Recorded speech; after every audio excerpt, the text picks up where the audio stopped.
Aujourd'hui, c'est une journée exceptionnelle où nous tous, nous devons nous mobiliser pour combattre le péril plastique.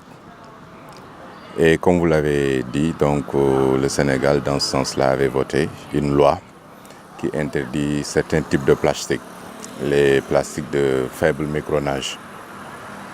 Donc ici à Ziguinchor, ce qu'on peut dire par rapport à l'application de cette loi, on a un bilan mitigé, si je peux l'appeler ainsi, parce que au début, on avait pu quand même éradiquer l'ensemble des sachets qui étaient interdits par cette loi-là, en organisant des sensibilisations, en organisant aussi des forums et autres, et aussi à travers les médias, de telle sorte que les commerçants et autres et populations aussi, on avait tenu aussi des CDD au niveau des différents départements de Ziguinchor.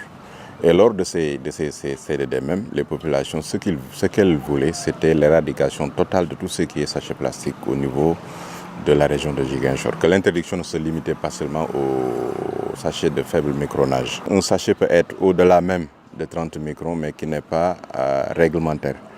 Et donc, c'est sur la base de ces arrêtés qui doivent déterminer en tout cas les composantes de ces sachets plastiques. Étant donné que donc, ces arrêtés ne sont pas encore disponibles, entre le temps maintenant de l'élaboration de ces sachets, de ces arrêtés, et aujourd'hui, donc, il y a un temps vide. Et c'est ce temps vide qui a fait que ces sachets plastiques sont réapparus donc, au niveau des différents marchés.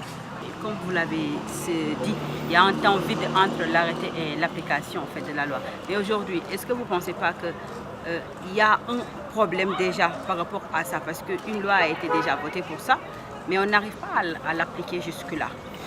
Non, il y a une faille quelque part. Non, je ne parlais pas de faille haute, parce que comme vous le savez, autant que la loi prend du temps pour son élaboration, son vote et la consultation de toutes les parties, aussi un arrêté, c'est un arrêté interministériel qui doit regrouper tous les ministères qui sont concernés, que ce soit le ministère de la Santé, le ministère de l'Environnement, le ministère du Commerce et autres là. Donc, de telle sorte que c'est un arrêté interministériel qui doit déterminer en tout cas l'application de cette loi.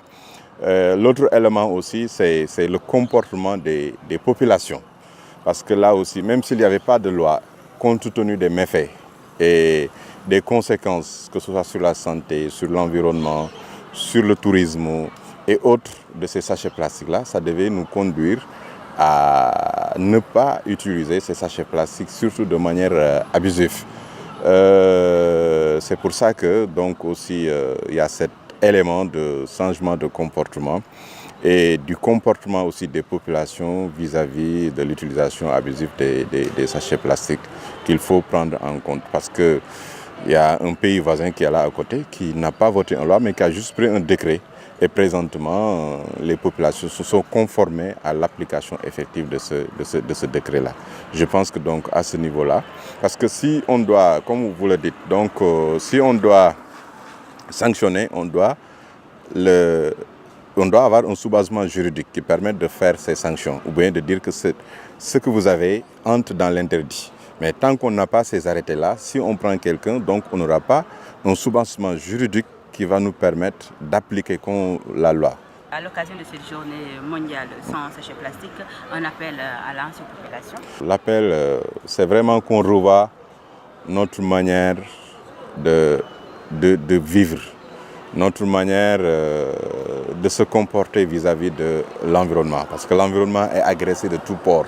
Parce qu'aujourd'hui, si on parle d'inondation, si on parle des régions côtières, si on parle de disparition de certaines espèces et autres, est due à l'homme, est due aussi aux activités que nous faisons.